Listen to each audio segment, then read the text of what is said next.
Hi friends, welcome to our channel. మీరు చూస్తున్నది వచ్చేసి 80 సెంటీమీటర్స్ క్లాత్తో స్టిచ్ చేసిన ఫ్రాక్ అండి.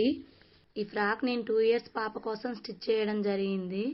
శారీలో బ్లౌజ్ పీస్ వస్తుంది కదండి, దాంతో స్టిచ్ చేయడం జరిగింది. ఈ ఫ్రాక్ చూడండి ఎంత క్యూట్గా ఉందో.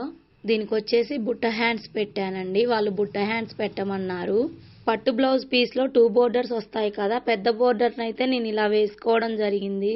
చిన్న బోర్డర్ని వేస్ట్ చేయడం ఇష్టం లేక ఫ్రంట్ పార్ట్లో నెక్కి వేసుకున్నాను. ఇంకా మిగిలితే నడుము దగ్గర ఇలా బెల్ట్లా వేసుకున్నాను. చూడండి ఎంత క్యూట్గా ఉందో. చిన్న పాప కదా, హుక్స్ అయితే ఇబ్బందిగా ఉంటుందని జిప్ అయితే అటాచ్ చేశాను. ఈ ఫ్రాక్ స్టిచ్ చేశాక ఇంకా క్లాత్ కూడా మిగిలిందండి. పట్టు శారీస్ మీదకి మనం మగ్గం వర్క్ బ్లౌజెస్ వేసుకుంటాం కదా, దాంట్లో బ్లౌజ్ పీస్ తీసి పారేస్తుంటాం. అలా కాకుండా మీ ఇంట్లో ఎవరైనా చిన్నపిల్లలు ఉంటే ఇలా స్టిచ్ చేయించుకుంటే చాలా బాగుంటుందండి. ఫ్రాక్ ఎలా ఉందో కామెంట్ చేయండి. నచ్చితే లైక్ చేసి షేర్ చేసి నా ఛానల్ని సబ్స్క్రైబ్ చేసుకోండి.